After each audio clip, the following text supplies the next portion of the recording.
Hello and welcome to the first episode of a new feature here on Manitoba Football Feed called Catching Up with Des Catellier. To my left, I have the Calgary kid, fourth-year starting pivot for the Manitoba Bisons, Des Catellier. Des, it's great to have you here, man. How are you doing? It's good to be here, man. I'm doing good, getting ready for week one. I'm excited. Yeah, a lot of prep going into this week as you gear up to face Saskatchewan in the home opener tomorrow under the lights, 7 p.m. at IG Field.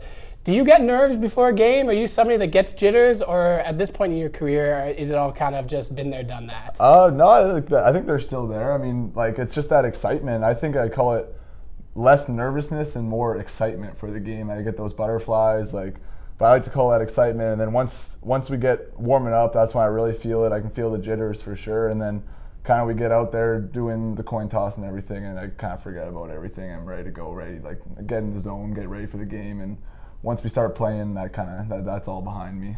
Locked and loaded from the jump, which is awesome. Let's start by talking a little bit about this offense and the expectations, and then we'll go to some more personal information about yourself so that the viewers can get to know the man behind the helmet, Des Catellier.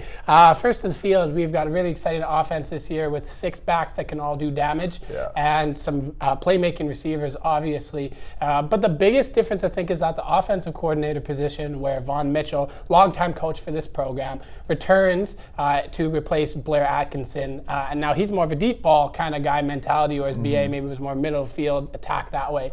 How are you liking the differences with Vaughn's offense versus what you saw with BA? Matt, I really like what we got this year. I mean, me and Coach Mitchell have been all offseason been getting to know each other and working on the playbook together to see what fits both of us. And yeah, he has that more. He has a philosophy, and that's he wants to stretch the ball vertically and width of the field. Like, he wants to use the entire field as the offense. But he's been able to incorporate some good quick passing game as well, because he knows that's something I do very well. So he's a guy that he likes to play to his players. That's another part of his philosophy that he says is he's not going to do something that his players feel uncomfortable with. So he's been very adaptable to stuff that I like and the suggestions that I put in there.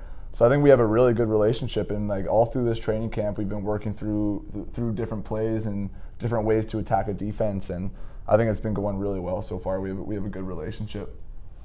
You are somebody that's fresh off of an East-West Bowl appearance earlier on this year, where your head coach, Brian Dobie, he praised on you for your professionalism throughout the week and really just being able to learn and take things in like a sponge, as well as being at Saskatchewan Roughriders camp. Those are 2 key moments, obviously, in any quarterback's career. But what were some of the big learning lessons you took from those experiences as you lead into this year as technically your second year? Well, mid-2017, so a year and a half going on as the guy, essentially. Yeah, no, I think East-West Bowl in particular was cool to go out there, and you're with the best athletes at your age group in youth sports. So you see that, you get to see firsthand that competition level of everybody there. So I think for me, it was I just competed week in, week out, or just for the week, I guess, not week in, week out, but just the whole week was just a competition for me. So I took it. It was really cool. There are CFL scouts, there's CFL coaches there giving you little coaching here and there, and yeah, I was there to just try and take in anything I could, and I felt like I had a really good week of practice. I felt throughout the week I was doing a good job getting to know the offense and everything, and the game's always tough. I felt like I did a good job during the game, but the game's tough when you have to play quarter by quarter, you're splitting time, and you don't necessarily always get the perfect play calls that you want yourself, but it's just a tough situation for a game when you have to split the time and stuff like that. But I felt like I still was able to put out a good foot forward and just show what I can do. And then the Riders camp was awesome. That was just 2.5 weeks going out there and seeing how pros do stuff, and just being in a quarterback room with Zach Claros, Cody Fajardo, and a couple of the other rookies like Isaac Harker, who's on the team now. Actually forming friendships with those guys, guys that when I went to Regina for the preseason game, I went and met up with Cody and Isaac and just caught up with them. They're just friends of mine now. So it was cool that, and just to see how they approach the game of football, mentally. It's a grind, and training camp's the biggest grind of a CFL season, right? So it's just to see how they do stuff. Meetings are from 3 to 9 o'clock. It's a long long time. But then when you go back, it's not over. Like, you go back, you want to study more. You want to study. You got to make sure you know your stuff. So it's just a constant grind, and just to see how those guys, handled that, and how much time they have to put into football and take it that seriously. It was an awesome experience. And on the field, it was just to see what those guys were doing on the field and pick up tips from them on footwork stuff or throwing mechanic stuff. Like, it was really good experience for sure. This week's game against Saskatchewan, how much their defense, I believe, is relatively similar to what last year's defense looked like in a lot of ways. How much do you know about this particular addition of Saskatchewan's defense, due to the fact that they didn't play an exhibition game, so you don't really have any tape, I don't believe, on anything they would have done up to this year. So what do you know about them, and what have you been looking at sort of in film? I mean, in film, we're watching what they did last year towards the later parts of last year, because they switched up what they did kind of from the first game we saw them in week 2 and we saw them in week 7. They were a completely different defense by week 2 to week 7. So we expect them to be in that defense more like they had at the end of the year, because they had a lot of success to the end of the year. They ran a 30 front defense, and they dropped off a lot of guys, and they had a lot of success with what they were doing. So we expect them to come back with that same mentality as they had closer to the end of the year last year compared to the start of the year. Watching film for week 1 is always tough, though, because it's you don't know. They could come up with something completely different. Like, you just don't know. But I mean, one thing is you can also who the returning guys are. You scout them up, so you can just look at little tendencies that people have. Like, they have a very good D line. Like, that's been their strength of their team. Evan Machabrota is a guy that is definitely highlighted on any team that's playing Saskatchewan. It's highlighted in that name right there. He's one of the most dominant guys in the conference. And they had an addition, Nick Daly, who was a former Rookie of the Year in the Canada West with Regina, and he's coming back with Sask this year. And he was at East West Bowl as well, so I did get a little vision of what he's like, and he's a very good player as well, playing on the DN position. So that's just stuff we have to be prepared for with the guys they're going to have in personnel. But I mean, week 1 is going to be a lot of in-game adjustments, because we're going to have to see what they do in the first couple drives, what they really look like this year compared to last year. So it'll be interesting to see what they come out in. Yeah, you mentioned Nick Daly there just now. Definitely a guy that drew a lot of heads when he was at Regina first, and then took the year, and then off to play junior, and then now back with Saskatchewan. Certainly, like you said, a strength for them, their D-line. Let's talk about you were potentially evading the D-line with your speed. An area of your game that I think a lot of people were, I don't mean to be rude here, but maybe were surprised with your abilities to move out of the pocket and make plays with your legs last season. How much have you worked on your speed, and what areas do you do that in the off season? Who do you work with, and how much do you prioritize it versus throwing and getting into the playbook and stuff like that? I mean, for me, the scrambling part isn't something I consider a big part of my game. I think it's something I can do, and I do think I surprised people with what I could do there, because I'm not a very fast, straightforward guy. I know that. I don't run a fast 40. Like, that's not what I do. But I feel like I can move quick. I can move out of stuff quick. I can get out of the pocket quick. And I can make plays. I'm not going to run 80 yards for a touchdown, but I can pick up a first down when we need one. So I mean, in the off season, I'm just working out with our team, with Cole Scheller, like in our workout program. I mean, he has a lot of things to work on speed, and we work with the track coach as well. And just little speed tips on that. I make sure I'm trying to get better in that aspect as well. But I think when I'm preparing for the season, I'm preparing to throw the ball. Like all off season, it's I'm there, I'm in the pocket, I'm throwing, or I'm on the move and I'm throwing. And that's another thing I like to, like, when I scramble, I'd rather scramble to throw the ball than scramble to run. Like, I try and scramble and try and find an open receiver rather than try and pick it up myself. Just get it into the receiver's hands. They can make plays, and that's their job to make the play. It's not my job to make. My job is to get the ball into their hands so they can make the play, right? So that's what I focus on. I want to give a quick shout out to Cole Scheller. Oh yeah, does a great job as the S&C great guy for the Bison sports teams, not just football, obviously, but a lot of them. Let's talk a little bit about Des Catellier, the person without the helmet on. You've got a sibling, Luke, who also was with the Bisons at one point in time.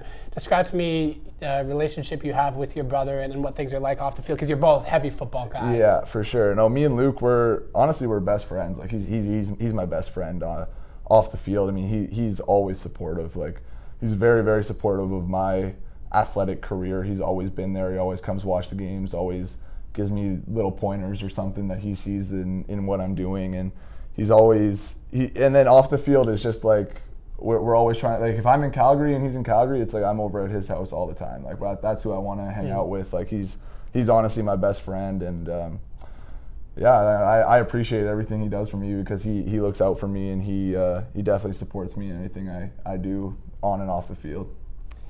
Now let's go to 10 questions, something that we're going to do every week this season with Des to finish off all of our interviews. We're going to get to know Des a little bit more every week as the season goes along, with more personal questions week after week kind of thing for the viewers and for the general public to sort of, know the background of our number one pivot, our QB1. So 10 questions this week. First question, what's been the highlight of your week so far? Of this week, I think yesterday's practice. We had a great practice yesterday. I think we were really crisp, and I think it was just a good vibe, good competitive vibe all week in practice. Like I felt really good coming out of yesterday's practice. That was the highlight for me. Awesome. What's your? Do you do a music playlist for the game? Do you listen to music to hype you up? If so, what's on your iPhone or whatever your device is? I got some music. I like to get out early on the field before, put my headphones in, throw around a little bit. I think my favorite guy is Kanye West. That's some old school Kanye West. That's what I like to get to listen to before. That gets me going for sure. It gets me in the zone. Late registration or college dropout? College dropout for sure. Like my favorite songs got to be Stronger. That's just classic pregame music 100%. Right there. Yeah. Love it, man. I'm a through and through Kanye guy myself. Yeah. So couldn't agree with you more there. Yeah. What do you eat for your pregame meal? I like to have some pasta. Usually, it's just classic, just some pasta, some chicken pasta or something like that. Get some protein, get some carbs. That's just been a classic for me ever since I played hockey ever since I was like 9 years old. Like my mom would always cook up pasta before a game or something like that. That's my favorite pregame meal. Are you a guy that watches a lot of movies?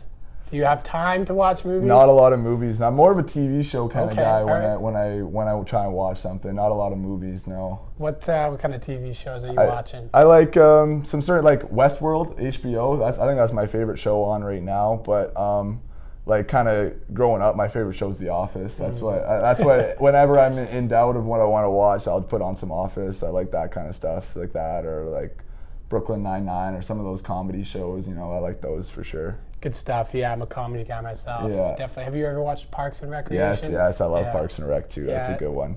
Another solid for sure. choice right there. Sports teams. Let's talk about different sports. Are you a fan outside of football? Are you a fan of hockey? Are you a fan of basketball? Do you watch other sports? Yeah, I think basketball will be my next sport that I watch a lot. I'm a Boston Celtics fan. I'm a Boston sports fan. I'm that guy, So I like the Red Sox, I like the Boston Bruins, I like the Celtics, and I like the Patriots. Those are kind of my teams in for those major sports kind of thing. It all started with the Boston Bruins though, because I was a hockey guy when I was young, and Mark Savard was my favorite player, and he played for the Bruins, so I became a Bruins fan, and kind of took off from there, cheering for the Boston sports teams. That's awesome. I know for a fact that Luke is very passionate on social media about the New England Patriots. Yeah. I like the fact that you're loyal to one city, that it's every team from that city. Yeah. You don't maybe necessarily see every person out there with that same kind of attitude. Yeah. And I am also a humongous New England Patriots fan, so you guys are on my good side in that regard. Yeah. What do you think about the team's chances this year?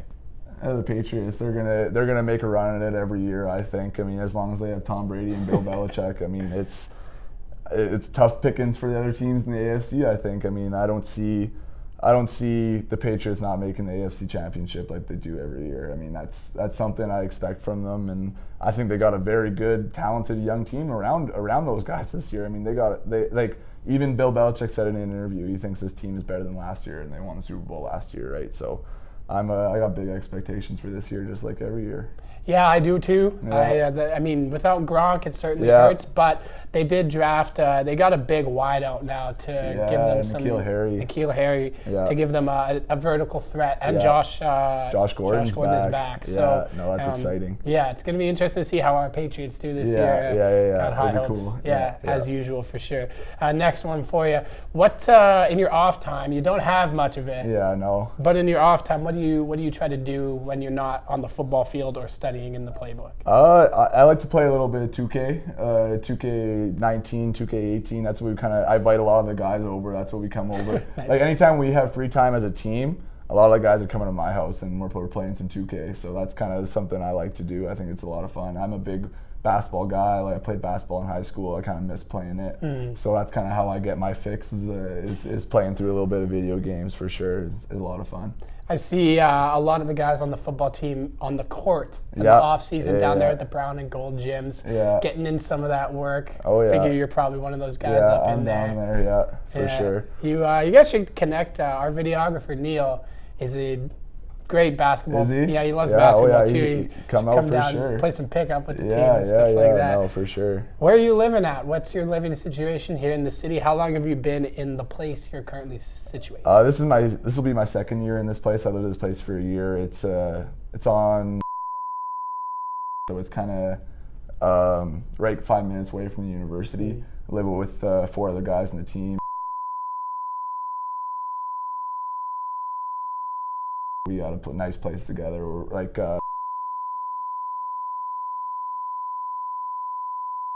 it's a house with a bunch of the guys on the team. It's a lot of fun. I like living with them. When I first came here, I lived on res, but I liked it for a year, but kind of wanted to move out into a little house after that. So it's been a good situation. That's nice. It's good to have, especially like people that rent their houses out. It just gives you more space to for sure. to bond and have people over for team dinners and things like that. That's good. What are you taking in school? I'm actually switching this year. So last year, kind of leading up into this year, I was trying to get into kinesiology and try and go that route. But this year, I kind of made the switch. I took a lot of psychology classes as I was going through kin, and kind of actually was just always my favorite class. I always loved it, and so I'm switching. I'm going to try and major in psychology and minor in sociology. So I'm really excited for this year's school and take a lot of psychology classes, get deep into that kind of stuff, and it's just a really big interest of mine, and I'm excited for this year to be taking that. I know we have a very strong sports psychology department here at the U of M, so that'll be an exciting venture to sort of dive into it and that kind of thing. When you're in the off season, how often do you go home compared to while you're here? Are you here pretty frequently, or do you like to go back to your hometown, back to Calgary, to be with the family as much as you can? I'm in Winnipeg a lot. I'd say so. Christmas break, I'll go home for a couple weeks then. And then in the summer, I usually try and find time to go back for about 2 weeks. But other than that, I try and be here, try and train with the team, be with the team, and make sure I'm here. Like, I know I'm a leader of this team, so I don't want to just leave for 3 months and they don't see my face. So that's kind of, I miss my family a lot. I wish I could see them a little bit more, but I make sure I make the most of that time when I get the chance back in Calgary, and try and call them when I can, when I'm here in Winnipeg. But I like to spend a lot. This has kind of been my new home. Like after my first year, I went home the whole summer. After that, I missed home, and now it's kind of, as I've been here more, like this team has turned into my family. So I like to be here. I like to be around these guys. That's great. It's always nice to have that mentality of knowing that you got a family here as well. Exactly. Good stuff. What are some of your favorite parts about living in Winnipeg? Just the city itself, compared to Calgary. What are some differences maybe, or what are some things that you don't like about one compared to the other? Well, one thing I don't like about Winnipeg is the driving. I don't like the roads. Like there's lights everywhere. Like in Calgary, it's all like nice highway driving. Like I get frustrated trying to drive around here. That's for sure. That's one thing I don't like. But I like the nice community vibe. I think it's more of an old school place than Calgary. Calgary's got a lot of they're always trying to new stuff, big buildings, stuff like that. Whereas this has more history behind it. A lot of the places has more history. It's more of a community. People feel pride in Winnipeg of the history behind it. I like that aspect of it. I don't go touring around Winnipeg a lot, to be honest. I'm right around the stadium pretty much most of my life. So I love the stadium here. I love the atmosphere in this little south end of the campus and the stadium. Like I really like that too. So I don't know. I just really like the people in Winnipeg too. The people I've met here, the guys on the team. It just that's more what I like. I really enjoy being around these people here. So that's what I've liked the best probably. Friendly Manitoba. Yeah, friendly Manitoba. Like to be known at here in the 204. Last question for you here as we round off our first 10 questions segment of the year. Des Catellier. Is that something that's caught on a little bit with the team? Yeah. A bit of context here for social media. There are captions that are used for under whatever the player is saying for a video or so that if you're just scrolling, you don't have to click on it necessarily. You can have the subtitles, and for some strange reason, the computer auto-programmed Des Catellier to Des Catellier. Des Catellier. Will it continue this year? Do you think it's going to catch on? I mean, the day after it got posted on Twitter, I think every coach and every player was calling me Des Catellier. And honestly, at first, when they were first calling me, it sounds so much like Des Catellier. It's hard to notice. But it's I think it's something that it might stick around, a little joke, Des Catellier. It's kind of funny. I think it's pretty funny. It's a funny little mistake that happened. That kind of like the more I hear it, the more it just sounds like Des Catellier, and it's hard for me to even differentiate the two things. But I think it's a funny little thing that could go around the team a little bit this year for sure.